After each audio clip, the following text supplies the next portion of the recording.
Hi friends, ఈరోజు నేను మునగాకు పప్పు చేస్తున్నాను అనమాట. కందిపప్పు నీట్గా వాష్ చేసుకొని పెట్టుకున్నాను. అలాగే కడిగి పెట్టుకున్న మునగాకు వేసేసుకొని ఇంట్లోకి టమాటాలు, చింతపండు, పసుపు, 1 స్పూన్ జీలకర్ర, కారం 2½ స్పూను,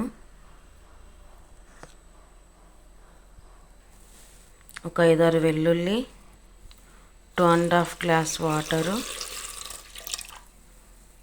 3 విజిల్స్ వచ్చేంత వరకు ఉడికించుకోవాలన్నమాట. 3 విజిల్స్ అయిపోయినాయి. స్టవ్ బంద్ చేస్తున్నాను. టేస్ట్కి సరిపడా సాల్ట్ వేసుకొని మెదుపుకోవాలి. తాలింపు కోసం 2 స్పూన్స్ ఆయిల్ వేసుకొని పెట్టుకున్నాను. ఆయిల్ హీట్ ఎక్కింది. ఇప్పుడు ఇందులో వెల్లుల్లి వేగిపోయింది. ఇప్పుడు తాలింపు దినుసులు వేసేసుకొని ఇంగువ కొంచెం ఒక 1 మినిట్ ఫ్రై చేసుకోవాలి. స్టవ్ ఆపేసేసి పప్పులో మిక్స్ చేసుకుందాము. అంతే, మునగాకు పప్పు రెడీ అన్నమాట.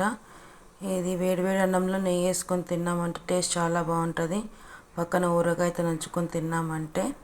ఈ వీడియో కనుక మీకు నచ్చట్లయితే లైక్ చేయండి, షేర్ చేయండి, సబ్స్క్రైబ్ చేసుకోండి. Please do like, share and subscribe to Teju creations. Thanks for watching. Bye.